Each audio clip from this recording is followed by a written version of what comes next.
Hello, everyone, and welcome to an episode of Brown Munde. Now, we're doing this one as a Brown Munde one. I'll explain in a moment there, but I just want to introduce the boys. Boys, how are you doing? Afsal, Akil, Tej? All good, man. All good. It's been a long week, man. Long week. Yeah, it's All been an good. interesting week. Yeah, I was gonna say that's one way of putting it, isn't it? Interesting week. We're not even talking about Manchester United. I think we're just talking about the Brown Munde here. Yeah. I think it's everyone that's involved in this podcast as well. It's just a lot's happened. Off screen, on screen stuff a lot in the group as well. It's crazy. Yes, definitely. Like I said at the top of the show, we're doing this as one as a Brown Monday. It's almost like a London bus, rather than two buses coming at the same time. It's three now we're done on the trot, whereas we hadn't done one for a long time. But look, the inevitable thing we've been hearing for the last couple of weeks, Sir Jim Ratcliffe, and this week it's almost been like it's about to happen. It was meant to happen the week just gone. Um, but a lot more people are saying it's going to happen this coming week. So, look, what we're going to do is okay. Let's say, obviously, let me just clear this up. We still believe the things that we've been saying for since the podcast started. But again, we've always said this isn't a takeover podcast. It's not Qatar vs Jim Ratcliffe or anything like that. We've always tried to stay objective, and I think we're going to continue doing that today. And again, the reason why we're doing it Brown Monday today is we are going to keep it objective. So the boys, what we're going to do today is we're going to go by Sir Jim Ratcliffe is taking over. Okay, so he's going to get the 25%. Okay, and it's going to be the Glazers still and Sir Jim Ratcliffe. Ted, I'm going to bring it to you because I know you're always what's the word? I'm going to try and put impartial as such because you're just out there hearing what you're hearing. If it's not on Twitter, which isn't quite often, it's the people that you talk to or WhatsApp groups. What you're hearing and what you're thinking. Don't honestly, truthfully, I mean, you don't really know what to believe anymore. I mean, I'm hearing, it's done, it's happened, it's Jim. Then I'm hearing, it's Qatar. I'm hearing Qatar have pulled out. I'm hearing Qatar haven't actually made any official statements. So, it's just that uncertainty. And if I'm feeling that uncertainty as a fan, God knows what those players must be feeling like in the dressing room, and God knows what our manager must be feeling. And I really think he's in the last couple of weeks. I mean, I personally was one who was really worried for him. I still am a bit worried for him, but I just think personally for Eric Ten Hag, what he's had to cope with in the last couple of weeks, how he's dealt with it, the injuries, the adversity, the big cloud around the club. I think he's grinding out 1-0 results, and you know what? He's doing a brilliant job. So a fair play to him. And I personally was thinking, I thought the writing was on the wall for him. I'll be honest with you, but yeah, I mean, he's only 1 or 2 results away from being right in there with the title challenge, as ridiculous as it sounds. So, yeah, for me, I don't really know what to believe. I'm just going to wait and see what happens, but still a lot of uncertainty, which isn't nice. Ted, you bumped your head at the German market or something? I think one thing anyone who's been listening to me since the start of these podcasts is I'm quite an open-minded individual. I'm also I'm not a proud man where I can. I'm sorry, Tej is open-minded. I think Harry Maguire biased. I can accept when man is wrong. I can accept where I've made a wrong statement. I think very few people in this day and age can. I think with Harry Maguire, a lot of people are now saying, "Wow, we can't play without him." And I don't want to say I told you so, but I did tell you so. A results business, and at the end of the day, we're getting the results when he's playing. Yeah, look, excuse me. I think we've always said we're Manchester United fans first and foremost, and that's what we want is the best for Manchester United. Whether it's Harry Maguire, whoever's playing, I don't think any of us here care.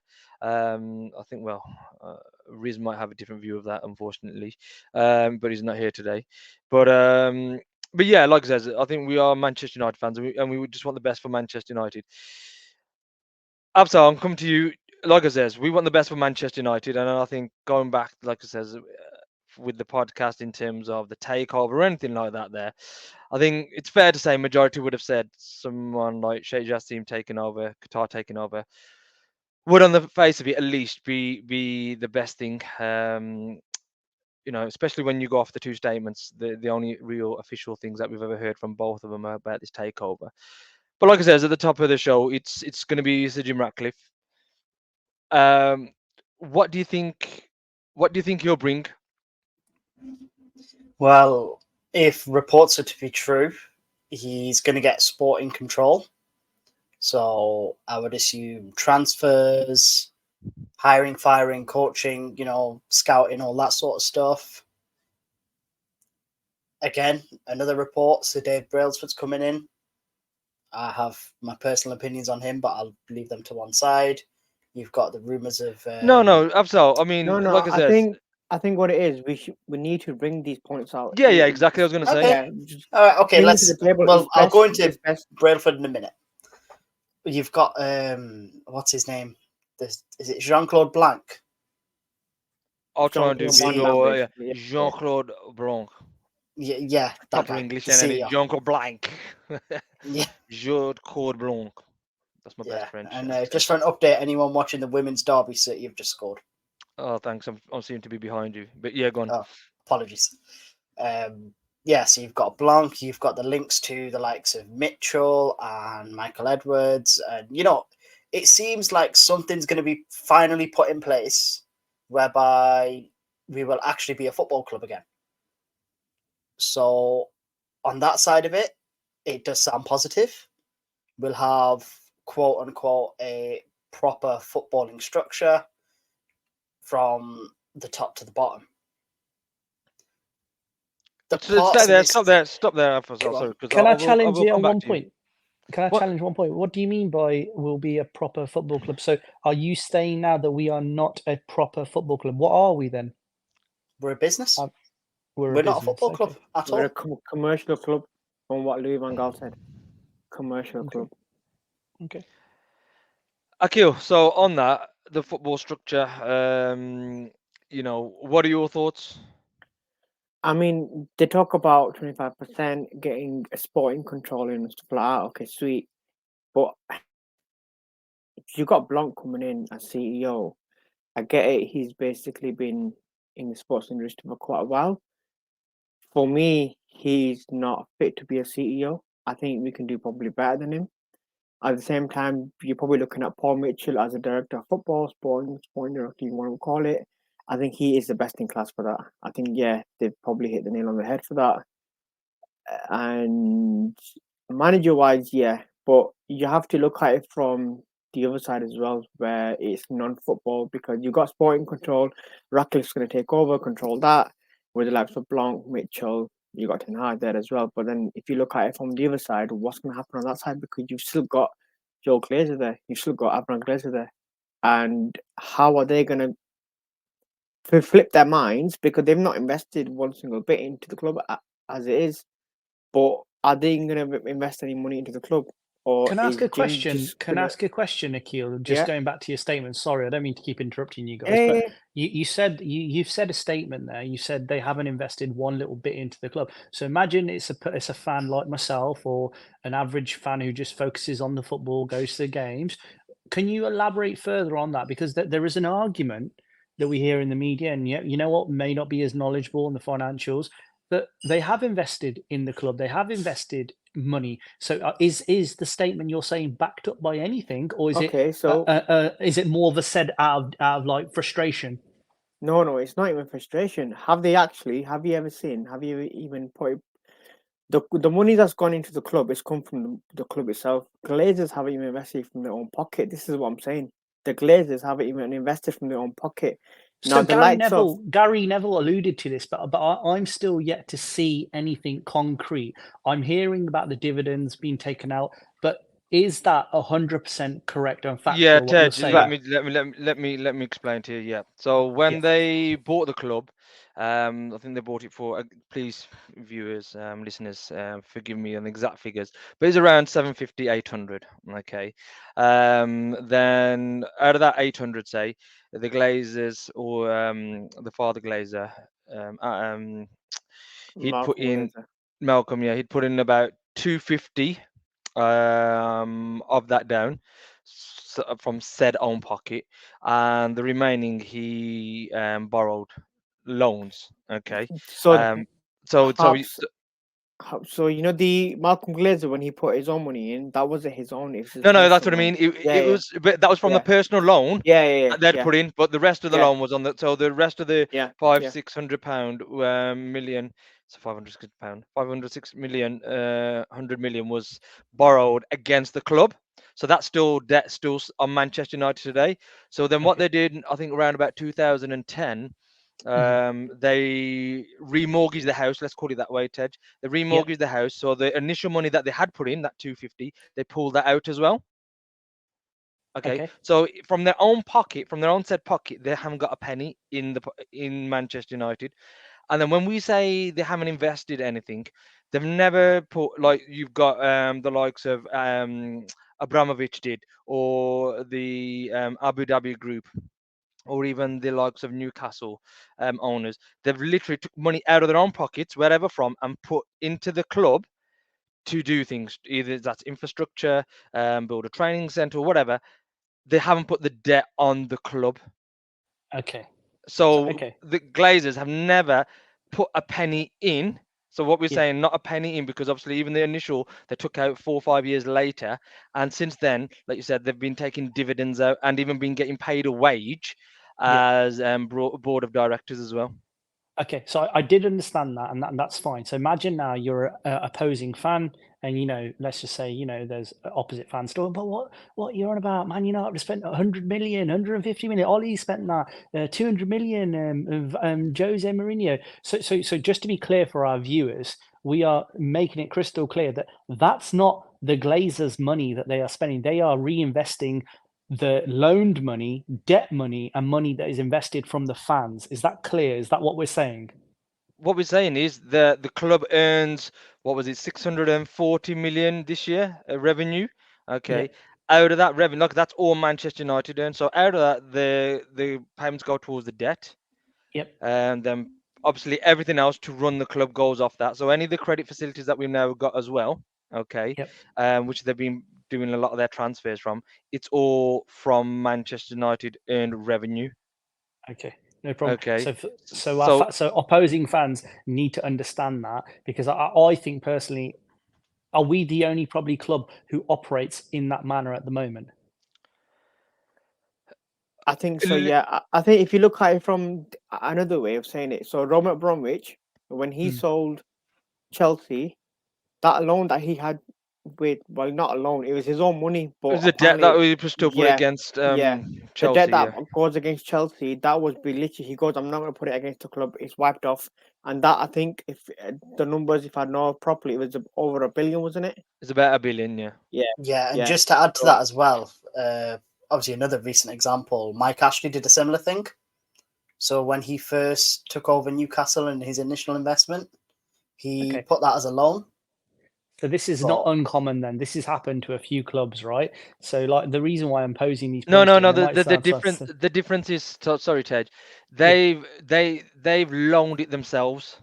Okay. So it's like me giving my child 100 quid, yeah, and I'll say to him, yo, give me that 100 quid, yeah, once you've got it, kind of thing, maybe 5 years down the line, whatever. But what the Glazers did, they didn't that £100, they haven't gone from out of their pocket. What they've done is they've gone to the bank and said, can you loan me 100 quid to own Manchester United, or a piece of equipment, yeah?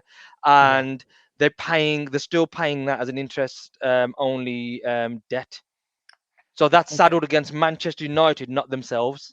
So if anybody defaults, so like for instance, if Chelsea or Newcastle under what's his name had a default, they would have took the money themselves, the impact themselves as such. Do you know what I mean? They could wipe off the debt. They could say, okay, you don't owe me that 100 million or the billion in Roman Abramovich's case. But what we're saying is, if Manchester United default on their payments, it's Manchester United that go down. And not the Glazers, where it was the other way around for like Ibrahimovic. I mean, that's trying to keep it the most simplest way. Yeah, and the reason why that to kind of like test everyone's financial knowledge, I think it's more so because there will be viewers listening to this, and they'll be saying, we're hearing snippets, but then you're spending big. So it needs to be clear across the board. And I think Gary Neville did a good piece on it, explaining how they haven't actually reinvested. I think he I think he really went in on Jamie Redknapp, because Jamie Redknapp was like, no, they have invested. It's, you can't keep blaming the Glazers. You can't. It's clear that they are not bringing anything valuable from their own personal sort of like interest into the club. It's purely a business then, and they are just generating money to take money out, really, aren't they? It's a profit organization for them. Yeah, finally, just Aki, after before you just chime in, just before I forget, this is how bad they are. What they do when they need a personal loan, they do it against Manchester United. Yeah. So it's So like there's it's basically essentially using someone else as a they use guarantor. What they know who can afford it, who will get the access, get the credit facility as well. And you wouldn't yeah. do So that they're a saying lot. so they're taking out loans and they're saying, oh, it's against Manchester United. So if we default, you get a share of the club. Sorry. Yeah. Yeah. So what it is, it's so the book itself, the Glazer book, which has recently come out, it's called The World's Biggest Cash Machine. That's what the club is to the Glazers. Do you know what I mean? Yeah. And it's dividends after dividend after dividend, taking the club out, the not the club out, the money out and stuff. But it's there's no money in. So my point was, from that side of it, if you look at it from Sir Jim's going to be the only one investing into the club, and they're going to end up taking more dividends out. What's the whole point of Sir Jim actually doing that? Do you know what I mean? Like, okay, the sporting control different to the commercial, and basically that side of it. So if I was to flip it on its head, then, and let's just say, in this does materialize, and by hook or crook or some miracle, that's it. Sir Jim's in 25%. Would that be with a viewpoint that eventually he will take over fully? This would be the first phase of the takeover. If you were looking at it from the other side, I mean, I personally don't think it will happen. I can't see the logic behind it. But if that was the case, this is the thing, Tej. Nobody actually knows. There is obviously he's coming in for this initial 25%. There isn't a clear roadmap to 100%. There is rumors that in 5 or 6 years' time they will buy the rest of the club at X fixed price. But let's say they've agreed whatever X is today in 2023, and in 5 or 6 years' time when this comes around, we could be in the Championship, we could be in League One, League Two, therefore X is no longer worth the value, right? Yeah. But then also to counter that, if we're winning Champions Leagues, trebles, league titles, then surely we're worth more than X. So there's no clear roadmap, which is for me the biggest con of this whole thing. And the final question for me is, these Glazers, they've got assets in other areas of like different sports, right? I know.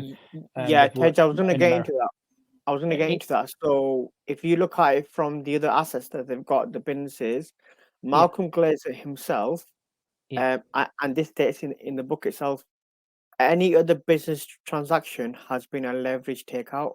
It's been all loans. There's no money invested from the Glazers or even Malcolm Glazer. Okay, so they're living their whole, they're doing their whole business model based off credit, right? What I'm trying to say is that they can obviously understand the potential of Man United. They've been there long enough to know it. There must be a reason. Let's just play devil's advocate. There must be a reason why they are not clearing that debt, why they are allowing it, because they are still taking money. And that tells me that there's no sort of emotional attachment to the club. And that tells me that they actually don't care if they go under as long as they keep getting their money. And I think the only time that they're currently, based on what I'm hearing, is the only time they've had to reinvest is to get them to the bare minimum of top four. Would that be a fair statement? They've not even reinvested to get us to top four, though. That's the thing. They've used the club's money to get us there. And just to bounce onto your previous point about opposition fans saying we spent X, Y, and Z. Yes, we have spent 1.4 billion in the transfer market. Look at where we've spent it. Look at how we've spent it. And look at, quite frankly, the scattergun approach we've had. It's not been well spent. Out of that 1.4 billion, you can say, what? Maybe $1 billion of that's not at the club anymore. Yeah, so I think going back to what we was talking about, Sir Jim Ratcliffe comes in and brings in this sporting structure.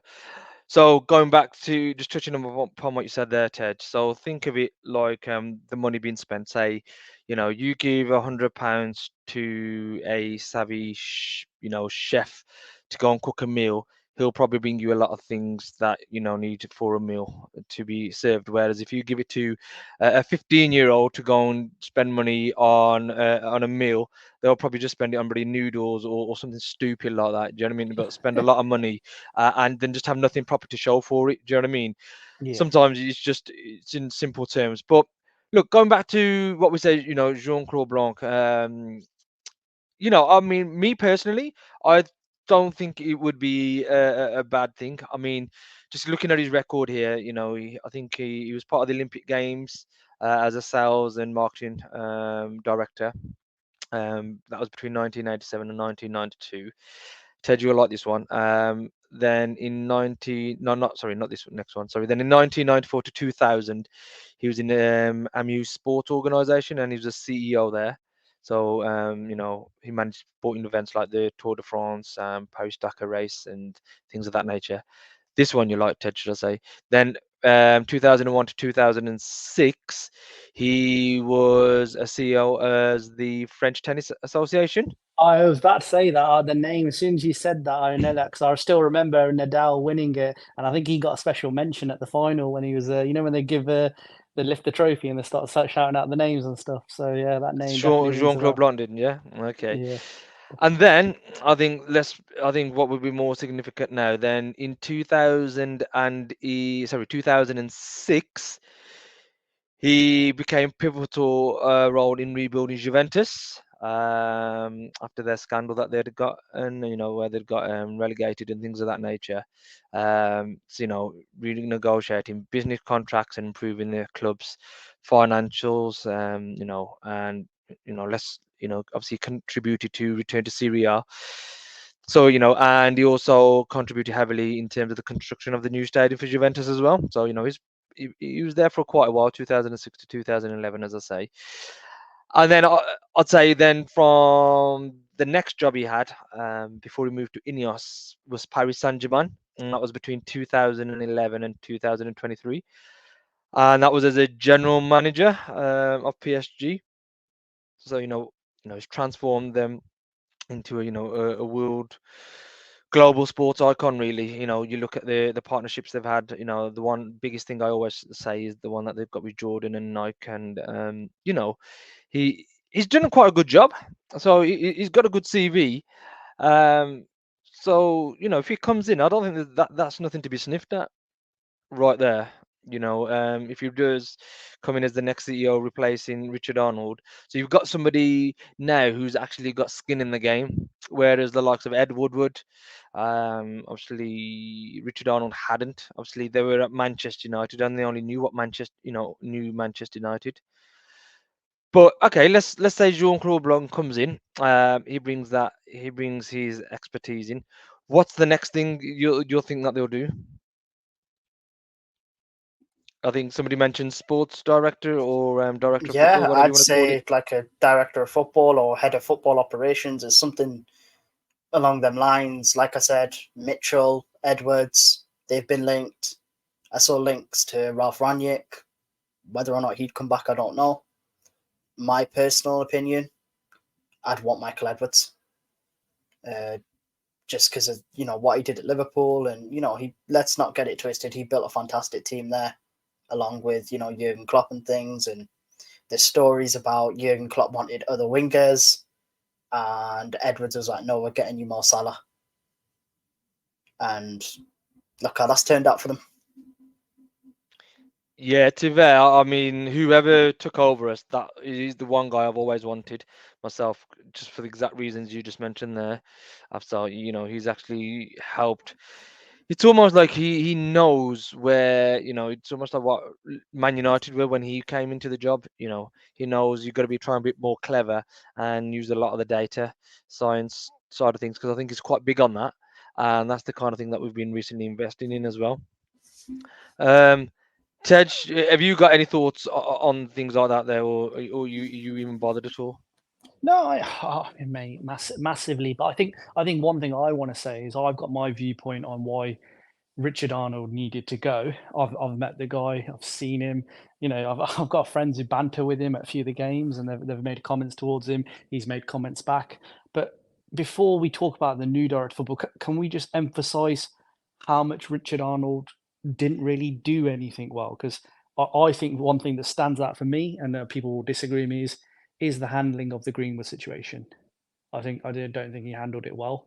I personally put a lot of blame on him, unless you guys disagree with me. No, I think that's one of the main things. I that don't put think him anyone under would fire. disagree with that. Yeah, Yeah. I think that was one of the main things that put him under fire. And just but I think there was a lot more as well. Like Yeah, there I was mean, a lot on more. top of my head, I can tell you scenarios. Away fans were there at certain games, and as you boys know, in other groups, I've been a lot more active this year and last year in going to games, getting involved with certain people, and trying to do my best now with flexibility in your personal life. But when he's telling the fans, we'll get Kane, we'll go out and get him. It's almost if you in that position, you can't even joke about that sort of thing. You can't make those sort of statements. Yes, he didn't make them publicly, but these are your hardcore loyal fans that you're saying that to. You can't be making statements like that when a bid didn't even go in. Just to counter that, Tej, just to play devil's advocate, Ed Woodward also said we can do things in the transfer market no other team can. Yeah, I think the thing is with Ed Woodward, I don't think any person can give any sort of praise to that guy in terms of the football side of it. So there's no point talking about a person who's not there. But he got us a mattress sponsorship. What are you on about? Yeah. There's Man United mattresses out there, man. Well, all those players and everyone there still got bad backs. So yeah, that speaks for itself. Yeah, exactly. But yeah, I think in terms of the new structure, in terms of operations, it's much needed. If you're saying the guy who obviously had the Juve and he rebuilt them, obviously he did a good job there, and he turned it around very quickly, which is really positive. Again, I'll just have to wait and see. Maybe I'm just being a bit too negative. I just find anything I'm reading or hearing hard to believe because part of me thinks I'm going to wake up in 6 months' time, or in 6 months' time we're going to be here again. Glazers are still there, and they've made a statement said we're not selling for any price, and it's just rinse repeat again. That's my actual worst nightmare. But it's if I'm being honest with you, it's a chance it could happen, right? Well, with this 25% investment, the Glazers are still here, so they're not going anywhere. So you don't need to wake up in 6 months' time. It's here in 6 hours' time.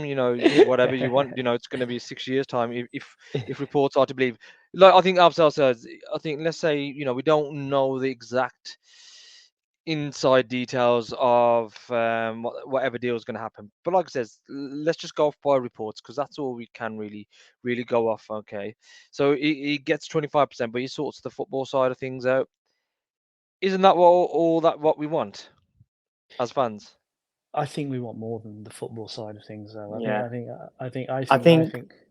What do you want? For me, the most important thing is the debt, isn't it? Why the debt, Aki? Because a lot of businesses run on debt. Okay, so before the Glazers took over, there was no debt. Am I right? Correct. There was no debt. So the moment the Glazers come in, they brought the debt onto the club. It's just like we as a club know how it feels. Do you know what I mean? And we've been through this 17, 18, 19 years with the Glazers.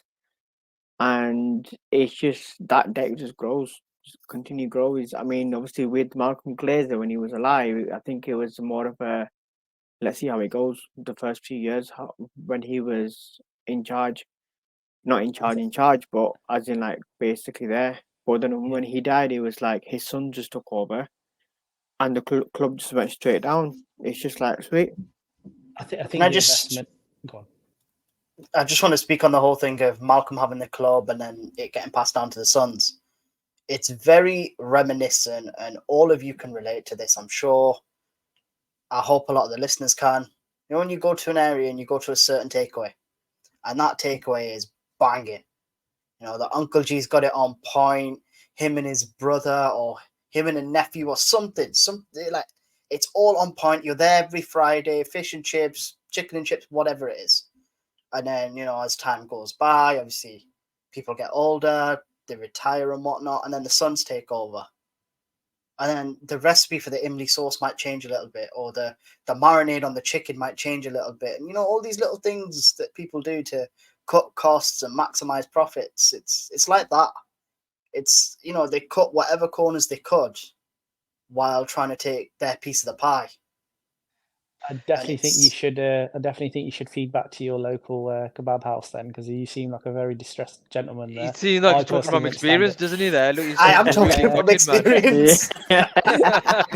Nah, I understand what you're saying there. Afzal, I fully agree with you. That's a good little example to use. Funny, mind you, but no, I agree with you. But for me, again, I'm not sure when's the last time you guys have been to the ground recently, but oh my God, it is not nice going into those facilities. The food, the drinks, the toilets. Oh my God, it is absolutely terrible. It's terrible. It's so run down. I can't believe it. And then I see, there's a few people I know are Spurs fans and go to the ground, and you're thinking, wow, it's like going to a 5-star hotel and going to like a cheap B&B. It's such a downgrade at times, and honestly, it's Yeah, but Tej, there's fans out there who are saying, so what? Do you know what I mean? We love Old Trafford. It's iconic. Okay, he doesn't. Don't forget, Jim Ratcliffe has also said he's gonna invest around 245 million pounds of his own money, apparently, into the infrastructure. Um, some reports have come out there that said 245 million ain't gonna really do much, but it's 245 million. Is that not gonna be, if they do a little bit of a renovation, tart it up a little bit, isn't that not gonna be enough? no, because The, I think if you look at no, the way I Spurs, see it, Tej, 1 second. The way I see it, that 245, was it 245 million? You said About halves. 245 million, yeah. Yeah, so just said 250 million. Just said Jim Ratcliffe, he pledges 250 million to sort the infrastructure, like the training ground and all the stadium, whatever. He's gonna ask for that back, isn't he? Isn't he? So Ooh, it's like he said that, but in a few years' time, he's gonna probably ask for it back, return on investment. Joe Glazer, he's gonna give it in dividends. How much? There's a lot of questions. That's the thing. There's a lot of questions. The yeah, big look, thing But for me, the way I see it is Ratcliffe can't do everything. He can't do everything. It's one person, and he can't do everything. Now I get it. People might question me saying, Sheikh Jassim can't do everything. He's one person.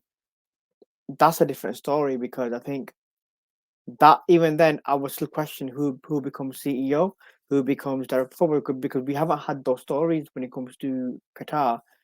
But I'm not going to get into more about that. But when it comes to Sir Jim Ratcliffe, there's still a lot of questions because we've gone back to the likes of Maldini as a director of football, Dougie Friedman, is it Friedman from Crystal Palace, yeah, director Dougie of football. Freeman, yeah. There's a lot of questions, I and it's mean, like yeah, you're right, because I was thinking about it the other day, actually, because when I'm thinking about previous takeovers of other clubs, I think Chelsea, the Chelsea one when Abramovich first took over, that hit home more than any, because what Abramovich did was he took over Chelsea and then looked around and said, right, who's the best CEO around in world at the moment in world football? It was Peter Kenyon from us, because we were smacking up the money. We had we was doing great financially, so we went and grabbed him. The Abu Dhabi group at Man City, they were doing things. I think it was Peter Cook, was it? I forget his is it last name. Tim Cook, I Tim think. Cook or something like that. Cook anyway. Yes, yeah. I think It's he not was Gary there, but Cook. I just wanted to could say be something Gary Cook about as well. yeah. I just wanted to go back to Akil. So you asked me the question there about what would he change? Some fans are arguing, do we should keep it and do tart it up a little bit. The problem Tej, is, did you miss the so whole audio or something? What was oh, I talking think I've about? lost you guys there. Can Hello, you hear Tej. me? Hello, Tej. I Yeah, I think think Tej is having some Te- difficulties, but let's keep Tej is rolling with it. Tej is doing a Tej, man, as per normal. I lost my train of thought. Yeah, so yeah, then Man City Cook, whoever, whatever his first name is, I forget. Then what they went into, they thought, right, it's been a year or two now, we're doing rubbish. What do we need to do? Go and get the best. Who did they go and get? Who were the best out of there at the time? It was Shiki Barcelona. Bergstein and Ferran Soriano. Yeah, Barcelona was smashing up then, so they went and grabbed them. So whoever comes to us, Sir Jim Ratcliffe, is he saying Jean-Claude Blanc is the best? Now, I'm gonna I find it difficult who else to go and get, because you're not going to go and get the City guys. Because they are the best at the moment in time. They're the best operation or team. They won the treble, so they are the best team in world football at the moment. You're not going to go. I don't think, if you look at somewhere like Bayern Munich, is probably not too far behind as the best. You're not going to go get them. Ted, yeah, Ted just trying to give us a preview of his whatever he is. I don't think you're going to go and get the Bayern Munich guys. So I think probably Jean-Claude Blanc at PSG, from where he's bought the club, where I think they only had won 2 leagues in the previous seasons before the Qataris came over. They've gone on to win multiple titles. So I generally think he's probably a good signing if he comes along and he does well. So I'm not too sure who else you'd go and get. So I think on that basis that's quite good. It's then, like you're saying, to me, okay, you go and get Michael Edwards. The football starts doing well, okay, and it's going to take a bit. It's going to take a bit of time, um, you know. But the stadium and things of that nature, can that not just wait and say, I don't know, 5, 10 years down the line and start I investing in mean, it then? Hobbs, as a fan, are you gonna wait? Not are you gonna wait, but like we've basically gone how many years without sorting the stadium out? Can you actually wait patiently for another 5, 10 years for the same to do again? Because we don't. I think. Forget us, the rest of the fans are going to wait. Yeah, I mean, you've got the 20, you've got the 20 clubs in the Premier League. If you had to point one stadium out that's literally failing, which is it? Old Trafford, isn't it? For me, Well, especially to status, to what the club is and to what the facilities are. Yes. yeah. I mean, I've got my own thoughts, especially when I hear people talk about it, because I think even today, Afsal, I'm watching the Man City Man United derby, the ladies team. I think you were saying you read someone's tweet, Afsal, that there is like the light show going on, Yeah, there was a and they light weren't very show happy. and they were making a joke about like there was some sort of joke about it, and it was basically like I don't even like it was basically what is this like, and I just thought in my head I kind of thought I know we ridicule and we take the mick out of City for doing it and other clubs for doing it, but it was something different at least. Like now I'm not saying give the club credit or whatever, but like the thing is fans are never happy. So it's a weird one to approach. Like I don't know how to tackle that situation. I think what it is, it's the first ever Manchester women's derby. I think that's why they put a show on.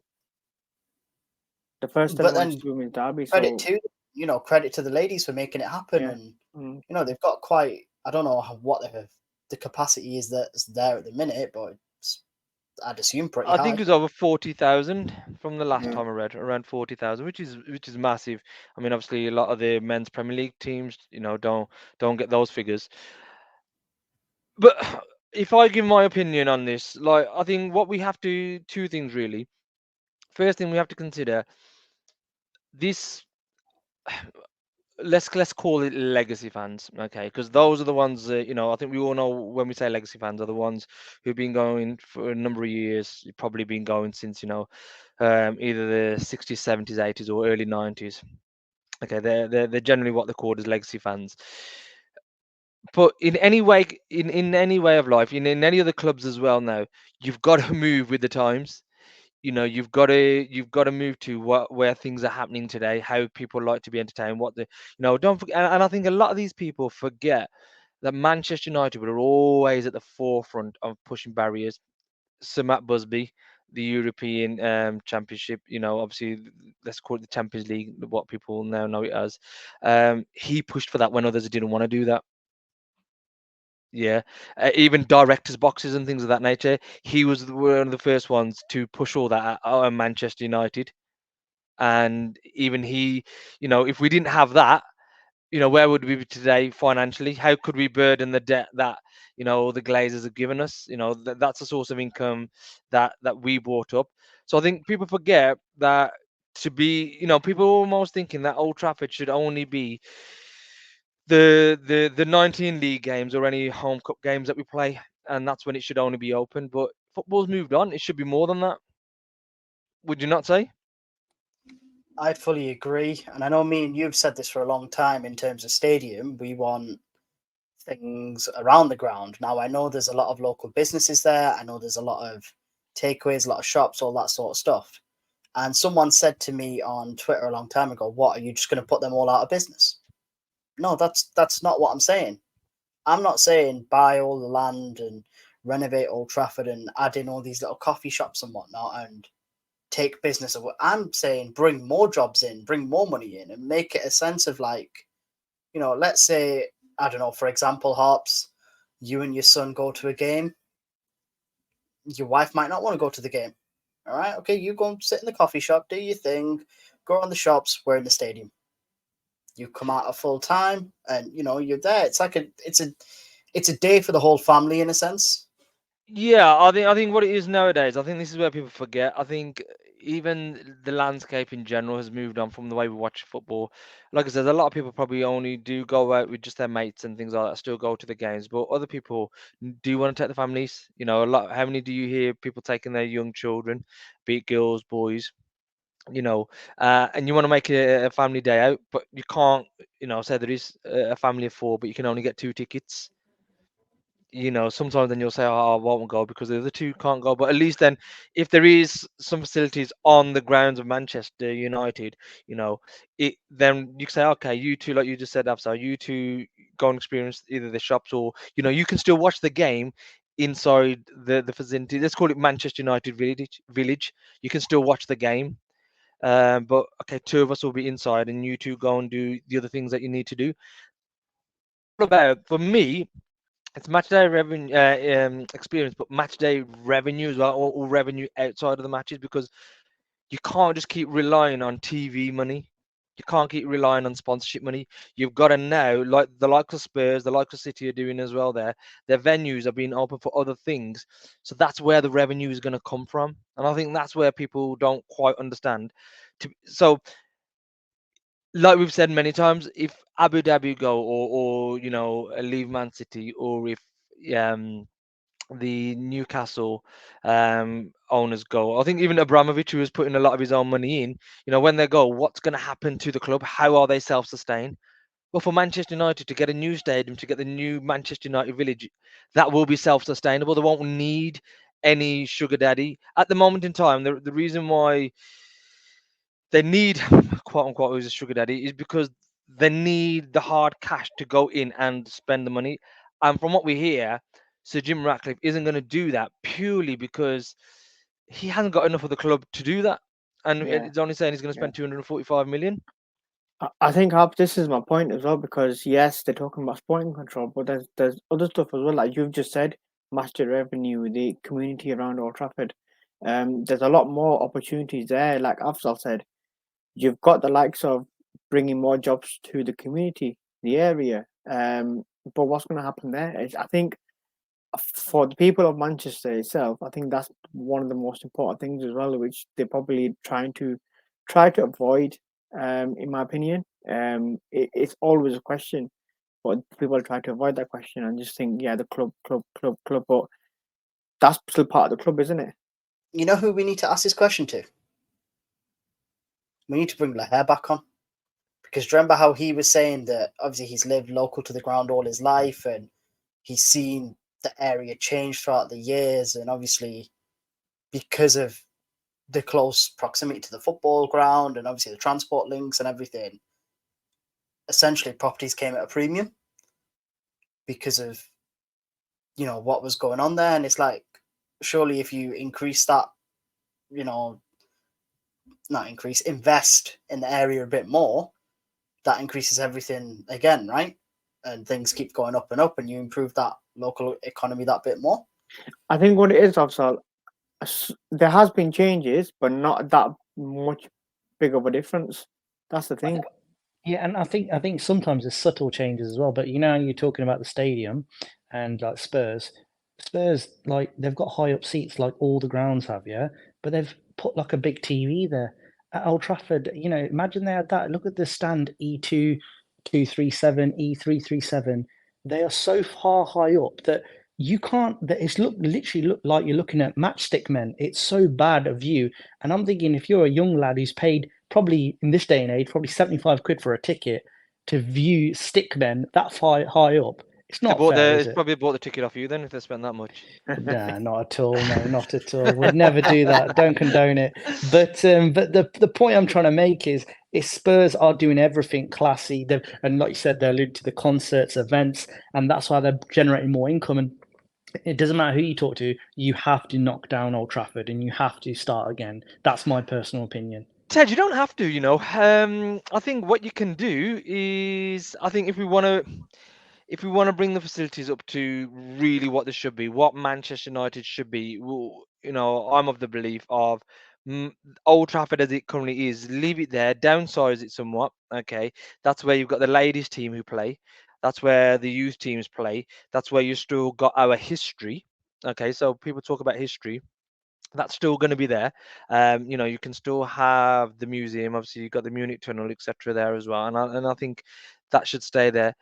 But we've got enough land around what we've bought over the years is to build another stadium on there and have this Manchester United village. You can still keep Old Trafford as it is today. Yeah, I understand the logic behind it. I Because just don't forget, look, can't if I you look at can't see City, it. they've got something similar, haven't they? They've got their youth stadium, and then I think, is it like a tunnel or something of that nature? They can go You through just and literally walk across a bridge and you're there. walk across the bridge. Sorry, yeah, Yeah. and you're there at the main stadium. So it's not like it's not been done before. Obviously, we can be a lot more leading if we want to, but those are the kind of things you can do. But look, okay, it's the 25%. Sir Jim Ratcliffe brings in. People are saying, don't forget, there's a lot of people talking about full sale. There's been the ladies are losing 3-1 now, just Yeah, I've conceded a just seen goal. that goal. It seems to be trickling through the whole club now. Do you know what I mean? Even the ladies team. Last year we were so good. Even yeah, it looks disappointing. Sorry, going back to what I was saying. Sir Jim Ratcliffe's coming in 25%. The Glazers staying there. We've been protesting Glazers full sale. What? So, but people are saying by having Jim Ratcliffe comes in, it's a start of But is it? the Glazers exit. Or is it further problems? We don't know. We don't know. Only time will tell. But obviously at this present moment in time, any fan will take anything at the moment because at the moment it's just there's no belief that the Glazers will get it right. So at the moment, we'll take 25% or whatever it is because it's just a shambles. Ted, would you not have taken? So I don't. Again, when earlier on as well, when there was the likes of Elliott Management, Aerial Investments as well. Yeah. You've seen the mad campaigns online, especially about no, don't invest in Manchester United. You're not allowed to, full sale only, and you got. Okay, the Elliott one we didn't really see much, but Aerial Investments kind of said, "Oh, we're not." They kind of backed out. They kind of made statements straight away.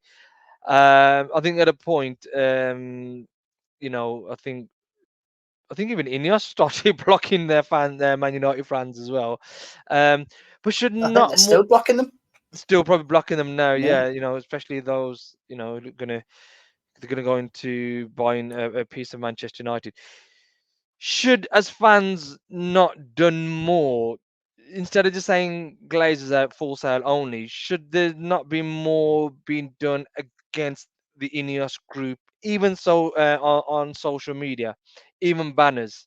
No to Sir Jim Ratcliffe. Because I think the argument, I think they can't. I think they can't because I know where you're going with this point. I think the reality is in this moment is the Glazers have withstood such a storm of fans, and it doesn't bother them. It does so not phase them. why protest against them at all then, Tej? Well, I personally think that.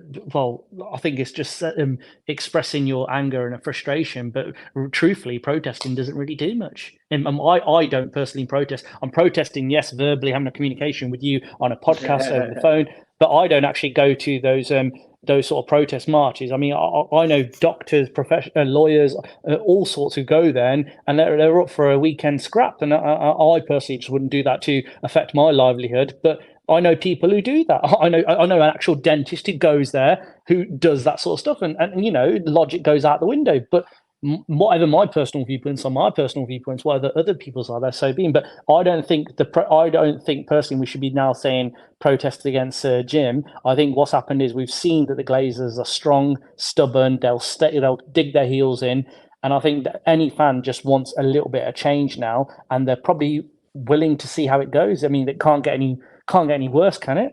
What could it?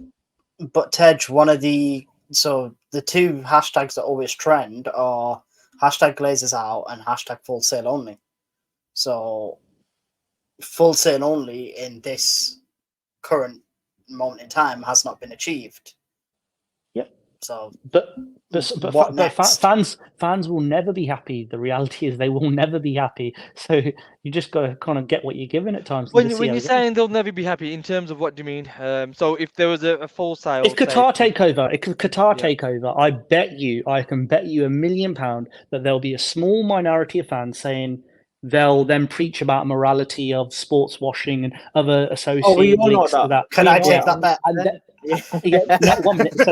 So that will come into it. Then it will be, we're only successful because we've got money. We're buying the league. We used to be this.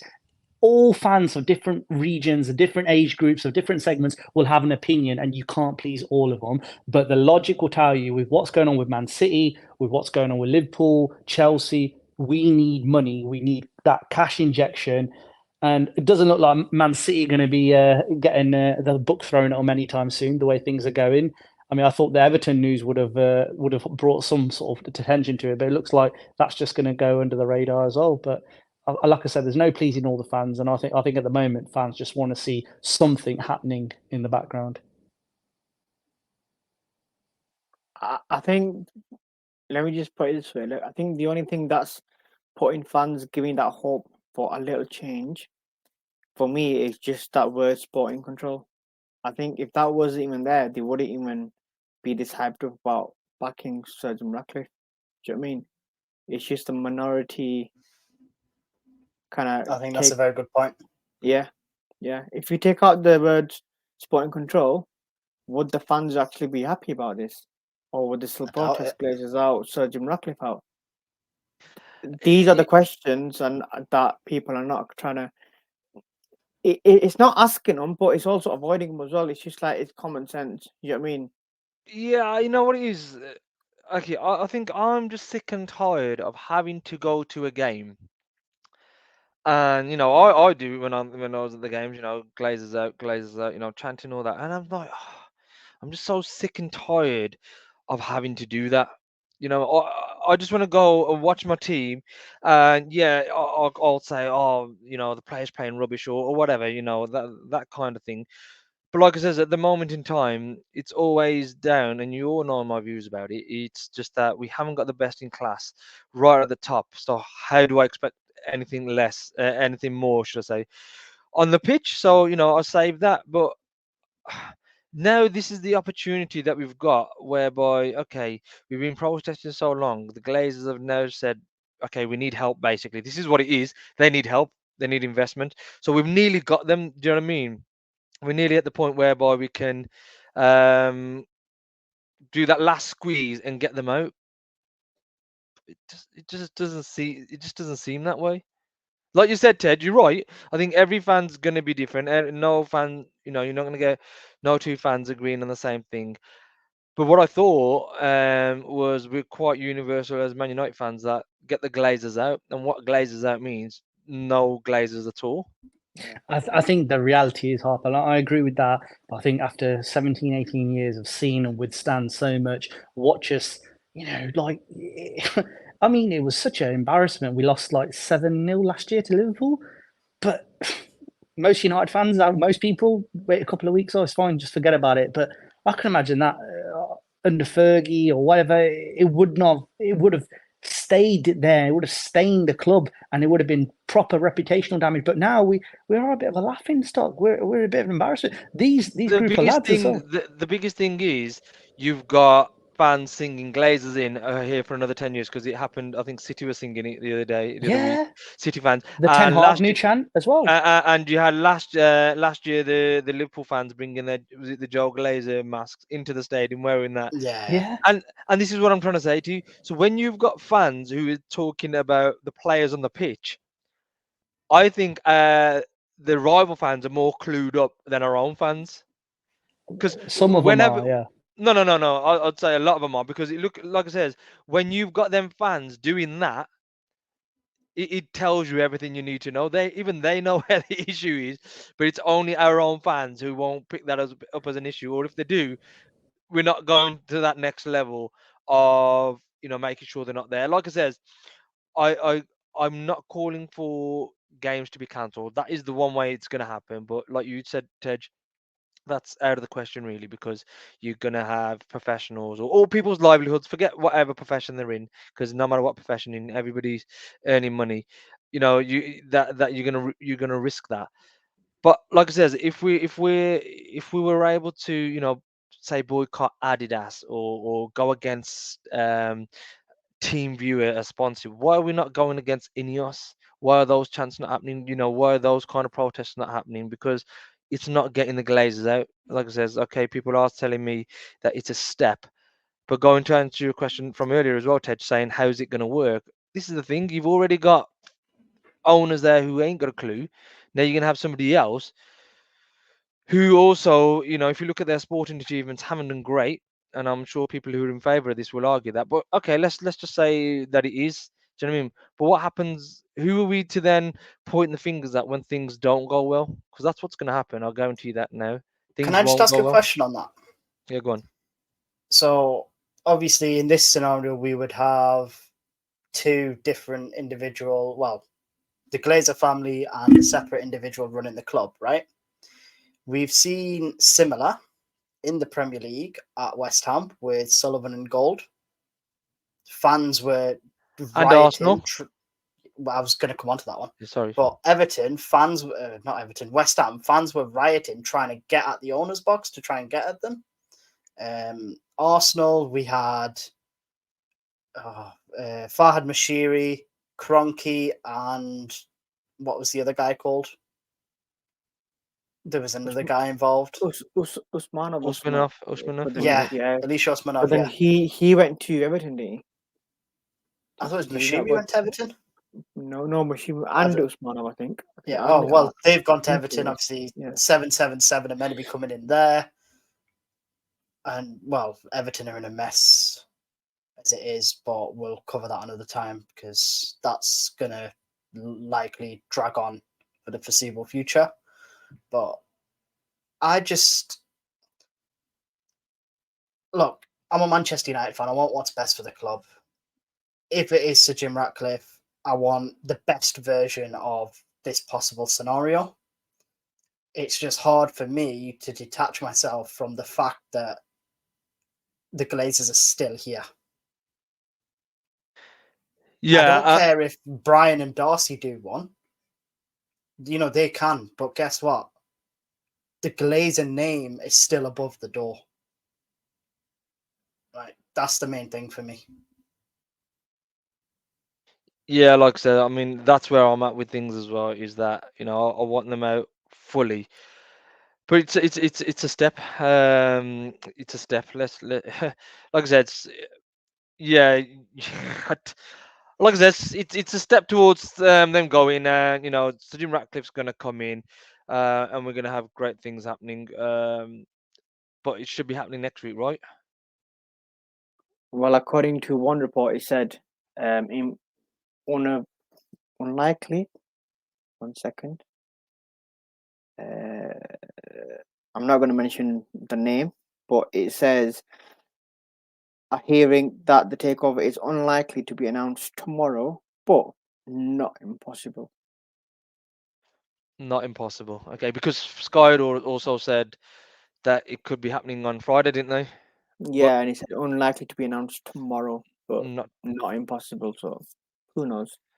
And just before we move on, guys, and we wrap it up there.